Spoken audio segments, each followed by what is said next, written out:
آبائه وأزواجه أجمعين. آج انشاءاللہ سورہ حجرات ختم ہو جائیں گی، آخری آیتیں۔ کل سے انشاءاللہ سورہ قاف پر گفتگو کریں گے۔ سورہ قاف وہ صورت ہے جو نبی صلی اللہ علیہ وسلم کو بہت زیادہ پسند ہے، چنانچہ تمام بڑے مجموع میں، جمعے کی نماز میں، عیدین میں، خطبوں میں سورہ قاف کی آیتیں پڑھا کرتے ہیں۔ آج جو صورت ہم ختم کر رہے ہیں، اس کی 5 پہلی آیتیں اور 5 آخر کی آیتیں تقریباً یکساں۔ اس میں پچھلی 5 آخر کی آیتوں میں ان مومنین کی یا ان لوگوں کمزور لوگوں کی وہ باتیں بتائی گئی ہیں جو نہیں ہونا چاہیے اور کمزوریاں تھیں، اور اس میں بچنے کی تاکید کی ہے۔ پہلی 5 آیتوں میں وہ باتیں بتائی گئی ہیں جن کا تعلق نبی صلی اللہ علیہ وسلم کے احترام، ان کی عظمت، ان کی اطاعت، ان کے اکرام سے۔ یہ ہماری خوش نصیبی ہے امت مسلمہ کی کہ ہمارے لیے اللہ تعالیٰ نے ایک ایسی شخصیت بنائی ہے جس سے مسلمانوں کو بے انتہا پیار ہے، بے انتہا محبت، اور کسی امت کے پاس ایسی شخصیت نہیں ہے جس سے اس شخصیت سے اس امت کو اتنا پیار اور محبت ہو، کہیں نہیں۔ عیسیٰ علیہ السلام جتنی عزت ہم کرتے ہیں اتنی بھی لوگ نہیں کر پاتے ان کے ماننے والے۔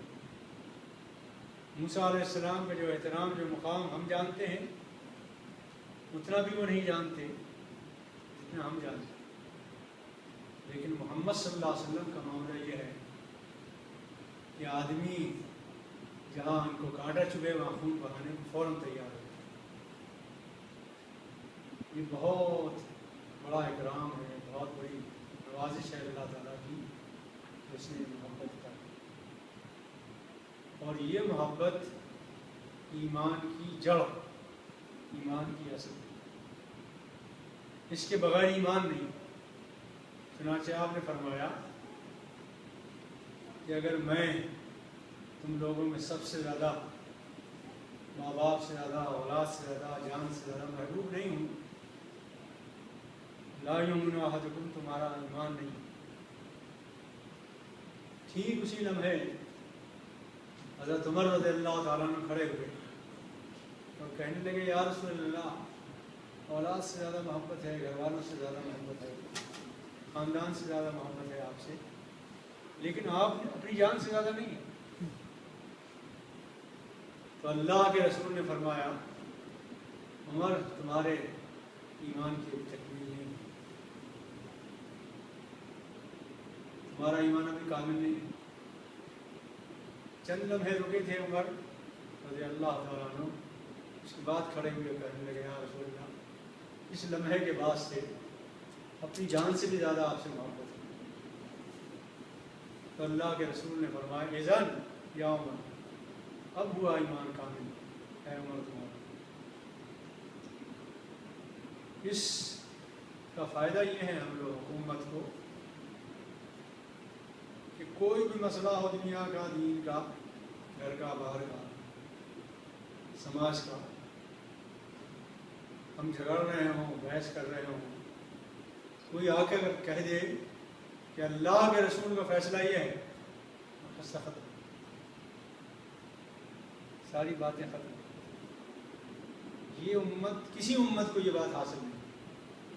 وہ ایسی آخری اتھارٹی کہ ان کا حکم آ جائے، ان کا فیصلہ آ جائے، ان کی بات آ جائے، ان کا قول آ جائے،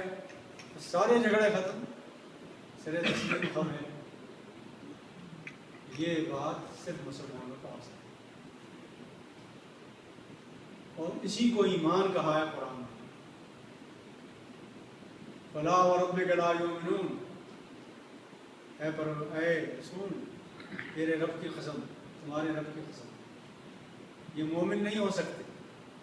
حتیٰ یحکموک فیما شجر بینہم، جب تک کہ اپنے تمام معاملات کے میں فیصلہ کن آپ کو نہ مانیں، فیما شجر بینہم ثم لا یجدوا فی انفسہم حرج، لیکن ایسا بھی نہ ہو کہ مان لیں تو دل میں کدر پدر ہو، کچھ شک ہو، ثم لا یجدوا فی انفسہم حرج، دل میں ذرہ برابر بھی کوئی اس کے خلاف میل نہ ہو، وَيُسَلِّمُوا تسلیما، سر بسر تسلیم کر لیں اسے، جو آپ کا آرڈر ہو، جو آپ کا حکم، تب ایمان مکمل ہوتا ہے۔ اور یہی وجہ ہے کہ قرآن نے یہ کہا کہ اللہ کی اطاعت کوئی کر نہیں سکتا، اللہ تعالیٰ کی اطاعت ممکن نہیں ہے، کوئی نہیں کر سکتا جب تک رسول کی اطاعت نہیں۔ مَن یُطِعِ الرَّسُولَ فَقَدْ اطاع اللَّهَ، جس نے رسول کی اطاعت کی ہے اسی نے اللہ کی اطاعت کی۔ یہ ہے جو 5 آیتیں ہیں جو شروع کی، اس میں احترام، اطاعت، اللہ رسول کے اکرام،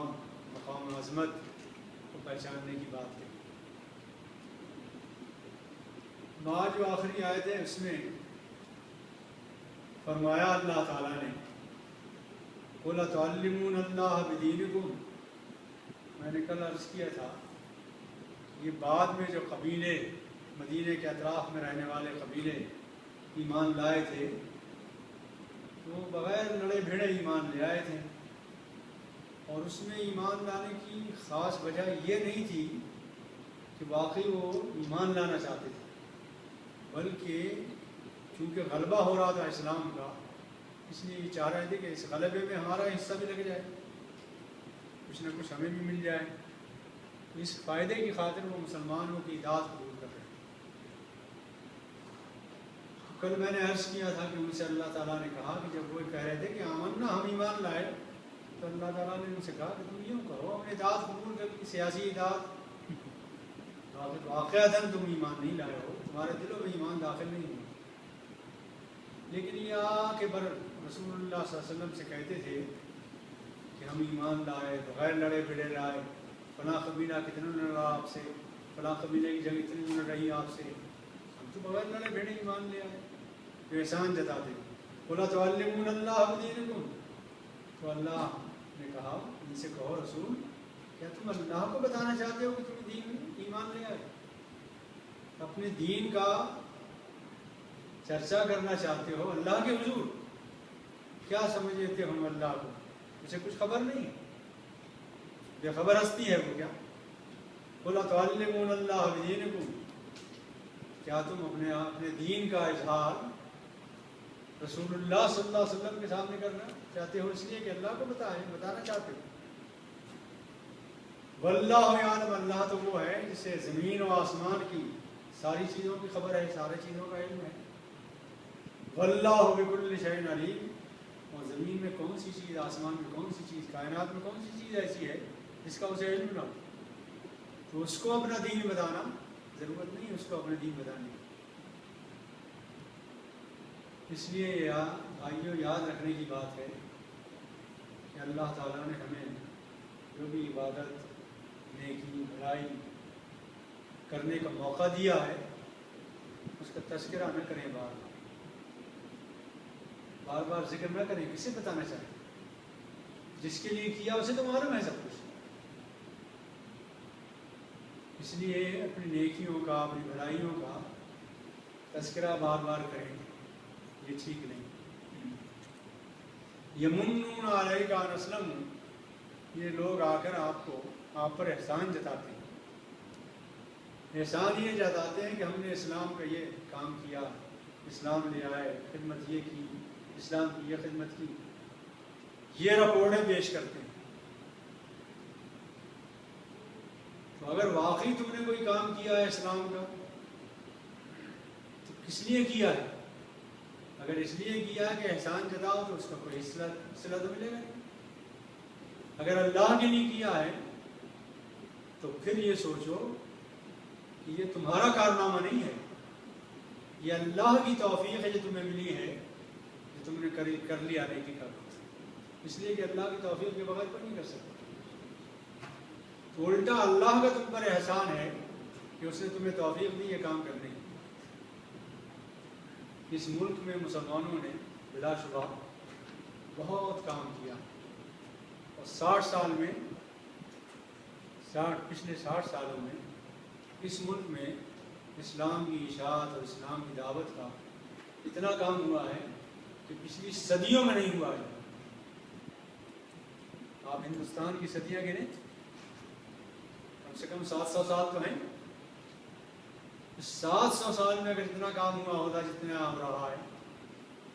تو نقشہ ہندوستان کا بالکل بدلا ہوا ہوتا۔ اگر حکیم نسخے میں لکھ دیتا کہ بھائی ہندو سے علاج کرا لو تو ہندو ملتا نہیں، میسر نہیں آتا۔ اگر کام کیا تو پچھلے 60 سالوں میں یہ کام کیا مسلم۔ اس پر اگر آپ غور کریں تو مسلمانوں کی کوششیں بچی بچائی تھی، کنارہ کشی کی تھی، کچھ لوگ لگے ہوئے تھے، باقی لوگ دامن بچائے ہوئے تھے، نہیں کرنا چاہتے تھے، اپنے آپ کو امریکنائز کرنا چاہ رہے تھے۔ اور اللہ تعالیٰ نے ایسے اسباب پیدا کیے کہ خود بخود توفیق ملتی چلی گئی، اور اللہ تعالیٰ نے ہم نے کم کیا اور اللہ نے برکت زیادہ دی۔ مسلمانوں نے کم کیا لیکن اللہ تعالیٰ نے برکت بہت زیادہ دی۔ اور کون سی چیز ہے جو دھیرے دھیرے آپ کی مرضی کے مطابق یہاں تبدیل نہیں ہو رہی، دھیرے دھیرے سب تبدیل ہو رہی ہے۔ تو اگر کبھی کسی بندے خدا کو کوئی نیکی کرنے یا عبادت کرنے یا اسلام کی خدمت کرنے کا کوئی موقع مل جائے تو وہ انسان احسان نہ جتائے کارکنوں پر، تحریک پر، جماعتوں پر، بلکہ الٹا اللہ کا احسان مانے کہ اس نے توفیق دی کہ میں یہ کر سکا۔ بل اللہ یمن علیکم ان ہداکم للایمان، بلکہ اللہ تم پر احسان جتا رہا ہے، اللہ کا تم پر یہ احسان ہے کہ اس نے تمہیں ایمان کی ہدایت دی، ایمان کے راستے پر چلایا۔ ان کو تم صادقین، اگر واقعی تم نے کوئی کام کیا ہے، سچے ہو، کوئی خدمت کی ہے دین کی، یہ اللہ کی توفیق سے ہوا ہے، تمہاری کوششوں کا نتیجہ نہیں ہے، تمہاری کاوشوں کا نتیجہ نہیں، بلکہ اللہ کی توفیق۔ ان اللہ یعلم غیب السماوات والارض واللہ بصیر بما تعملون، بے شک اللہ تعالیٰ کو آسمانوں کے تمام غیب کا اور زمین کے تمام غیب چیزوں کا علم حاصل ہے، سب معلوم ہے اسے، اور جو کچھ تم کر رہے ہو اسے اللہ تعالیٰ دیکھ رہے ہو، تمہارے ایک ایک عمل کا، ایک ایک ذرے کا اللہ تعالیٰ اجر دے، اور وہ قیامت آنے والی ہے، اس آخری دن میں انشاءاللہ انسان کے تمام اعمال کا اجر ملے، اور وہ اجر جو ملے گا اس کی عجیب بات یہ ہے کہ دیکھیے برائیوں کا، گناہوں کا حساب کتاب تو ہوگا عادل پر، انصاف کا۔ کسی نے من جاء بالسیئۃ فلا یجزی الا مثلہا، ایک گناہ کیا ہے تو ایک ہی سزا ملے گی، ایک ہی بدلہ ملے گا، عدل اور انصاف۔ مگر عدل و انصاف قائم میں ہوگا برائیوں میں، گناہوں میں، پکڑ میں، غضب میں۔ رہا مومنین کا معاملہ اور نیکیوں کا معاملہ اور جنت کا معاملہ،